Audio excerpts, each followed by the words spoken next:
जैसे कि आरसी जाटव जो किरण जी हैं मेरठ से हैं, उनको भीम आर्मी द्वारा जान से मारने की धमकी दी गई थी कुछ टाइम पहले, उसके बारे में क्या कहना है आपको? मैं कहना चाहता हूँ समाज के उन असामाजिक तत्वों को जो हमारी बड़ी बहन आरसी किरण जाटव जी को धमकी देने का काम कर रहे हैं, अभी भी वक्त है, होश में आ जाओ, वरना तुम्हें मेरा सबको अच्छी तरह पता है मैं तुम्हारा क्या कर सकता हूँ और क्या नहीं। अगर किसी को नहीं पता है, मेरा नंबर भी तुम्हारे पास सबके है, छोटे अधिकारी से पद अधिकारी से लेकर बड़े तक का है, सबसे पूछ लेना। अगर दोबारा तुमने ये गलती करी ना तो फिर जंग तुम्हारी होगी, लठ हमारा होगा, ये कान खोल कर सुन लियो। कभी अपने मुकालता है पाल के रखे कि हम ये कर देंगे और उल्टी सीधी वीडियो बनाते हो, शर्म नहीं आती तुम्हें बेशर्मो? तुम्हारी डूब मरने की जिंदगी है। हम इतने दिन से यहाँ पर बैठे हुए हैं, क्या हम समाज के नहीं है? ये जो काम है, ये क्या हम गलत काम के लिए यहाँ पर बैठे हैं? तुम्हारी एक भी दिन आंखें नहीं खुली, तुमने एक भी दिन नहीं सोचा कि हमारे भाई और हमारी बहनें वहाँ पर भूखे प्यासे बैठे हुए हैं हमारे अधिकारी को लिए। लेकिन तुम क्या करते हो? तुम लोगों पर सिर्फ मुकदमे लगवाना जानते हो क्या? ताकि तुम नहीं चाहते कि समाज का युवा पढ़े। अगर समाज का युवा पढ़ेगा और बढ़ेगा कि तुम्हारा असली ये जो नकाब तुमने पहन रखा है ना मुंह पे नकली, तो ये उतार फेंकने का काम करेगा। तुमने लोगों की बुद्धि भ्रष्ट कर दी, समाज के लोगों की। एक बात मैं बताना चाहता हूँ, तुम प्रतिदिन समाज के अंदर जातिवाद का जहर घोलने का काम कर रहे हो। और ये जो कहते हैं ना अभी कि हमें ब्राह्मणवाद से ये दुश्मनी है, ये है वो है, मैं तुम्हें उनकी गुलामी करते हुए भी दिखाऊंगा जल्दी, ठीक है? नहीं और देख भी रहे हैं सब मेरी बात।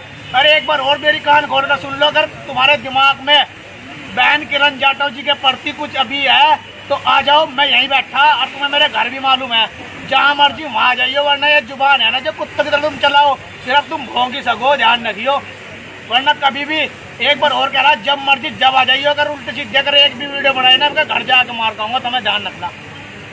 धमकी दी गई थी तो क्या उसमें जो धमकी के दौरान प्रशासन ने कोई कार्य किया था? देखिए अभी प्रशासन ने तो कोई संज्ञान नहीं दिया, और मैंने जो मुझे करना था मैंने अपने कार्य कर दिया। मैंने केंद्र सरकार को भी अवगत करा दिया, और उत्तर प्रदेश में भी DGP, मुख्यमंत्री कार्यालय और जिले में भी अवगत करा दिया, सबको अवगत करा दिया। हाँ, तो मैं ये देखती हूँ कि देखिए केस तो जो है दिन में पुलिस कितने हज़ार होते हैं, और पुलिस का सिर्फ एक काम होता है पंचनामा भरना। ऐसी क्या विचारधारा उनके भीम आर्मी के मन में आई थी कि वो आपके खिलाफ ऐसा वक्त बोल सके? देखिए जो भी समाज को समझाने के लिए चले, है ना, तो वो है ना, जो उनका एजेंडा है नफरत वाला, उस पर सीधा वार होगा। तो वो ये नहीं चाहते कि कोई इस समाज का बंदा समझाए समाज को कि भाई तुम्हारी राह ये गलत है, ये सही है, तुम्हें क्या करना चाहिए। वो ये चाहता है कि जितनी मैं नफरत उसमें दिमाग में घुस रहा हूँ ना समाज को, वो और बढ़े, घटे ना।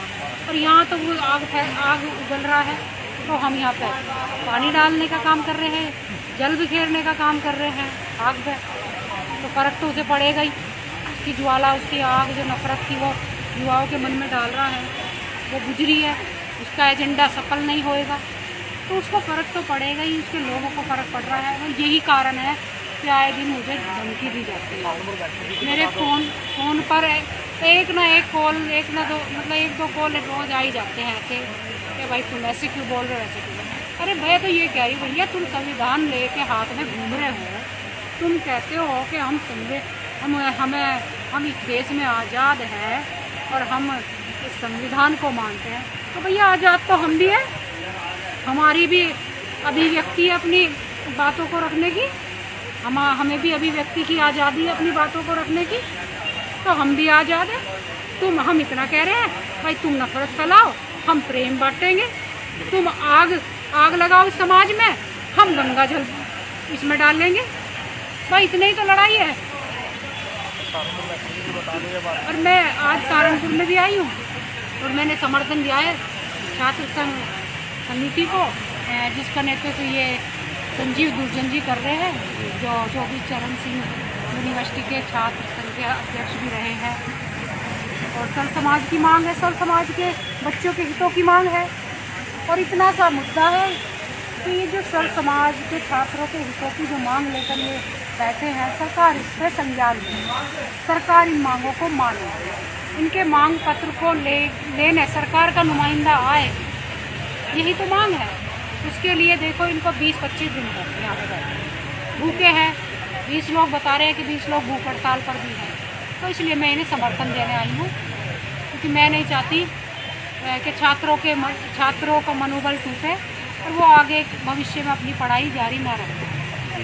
देश के अंदर देखा जा रहा है कि छात्र शिक्षा को छोड़कर किसी और कार्य में लगे हैं। उन छात्रों को क्या संदेश देना चाहेंगे शिक्षा के प्रति आप? देखिए, इंसान के लिए रोजगार भी बहुत ज़रूरी है ना। रोजगार उसे भी बोलते हैं कि भाई जो ऑफिसों में बैठ के, दफ्तरों में बैठ के नौकरी कर रहा है। रोजगार तो वो भी है जो बेचारा एक मजदूरी कर रहा है। तो रोजगार करना भी ज़रूरी है और शिक्षा प्राप्त करनी भी ज़रूरी है। दोनों का बैलेंस बना के चलें और अपने कर्तव्यों के प्रति भी सजग रहे और अपने अधिकारों के प्रति भी सजग रहे। इतना ही मैं संदेश देना चाहती हूँ। जी, धन्यवाद।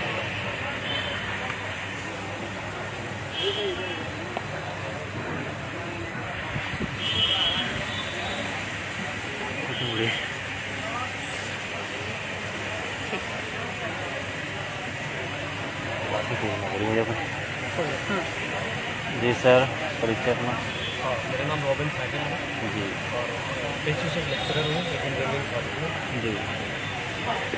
और आज कर्तव्य राष्ट्रीय पार्टी से किरण आरसी जाटव जी छात्र संघर्ष समिति को समर्थन देने के लिए आई हैं। ठीक, उस बारे में आपका क्या विचार है? कि देखिए, मेरठ से क्रांति की घटती है मेरठ, और वहाँ से जो है हमारी बड़ी बहन कर्तव्य राष्ट्रीय पार्टी की राष्ट्रीय अध्यक्ष हैं और मैं उनका स्वागत करता हूँ इस मंच पर कि उन्होंने छात्रों की इस डिमांड के लिए अपनी आवाज़ को उठाया और उसका समर्थन दिया, हमारे संघर्ष को जो है मजबूती प्रदान की। तो मैं उनका तहे दिल से स्वागत करता हूँ। छात्र संघर्ष समिति का मैं सह संयोजक हूँ, तो उस अहदे से मैं उनका हार्दिक इस्तेमाल करता हूँ। और किरण आरसी जाटव को भीम आर्मी के द्वारा कुछ धमकियाँ दी गई थी, उस धमकियों के बारे में आप क्या कहते हैं? देखिए, धमकियाँ देना कुछ लोगों का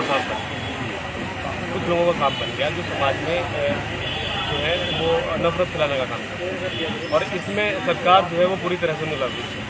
सरकार अगर उसके ऊपर कोई एक्शन नहीं ले रही है तो उसका मतलब ये है कि सरकार जो है शामिल है, शासन प्रशासन उसमें शामिल है।